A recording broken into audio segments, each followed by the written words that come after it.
Good evening, everybody. I'm Pierre Roberge, the Daily Trader. It is August 10th, and we are going to take a look at Palantir Stock from a technical analysis perspective. My goal in doing these videos is to help you understand how you can use technical analysis to make better trading and investing decisions. But I'm not a financial advisor, so please do your own research and make your own decisions. So Palantir is bouncing a little bit again, so up 34 cents, 3.68%, closed at 9.59. Post-market, we are down by 5 cents. As you saw yesterday, we bounced. We had some wick at the bottom here, so showing that buyers came back in. They came back in at around $9. So this is always nice to see a wick. If you see a wick down below the rectangle here, then it means that the buyers were pushing back the sellers.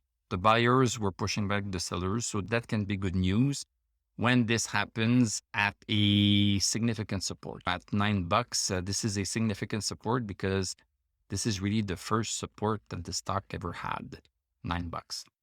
Basically, seeing this little bit of a wick here on that support at $9 meant that people wanted to buy at $9. They saw this as a great opportunity and they bought back.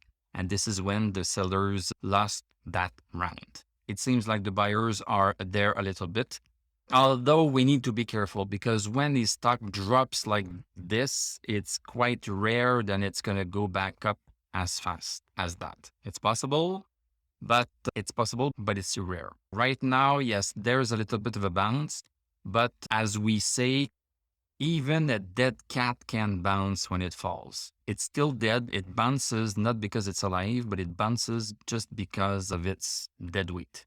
So just be careful. You could get back in right now. So this could be at a very low price because it's quite close to the $9.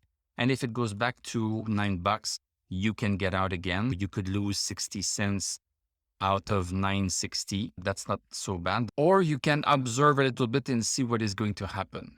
Because right now we are still respecting this resistance right here. A better buy signal would be to cross at least this resistance. So this would mean a little bit more that we are back into this channel. Because right now we are not back into the channel.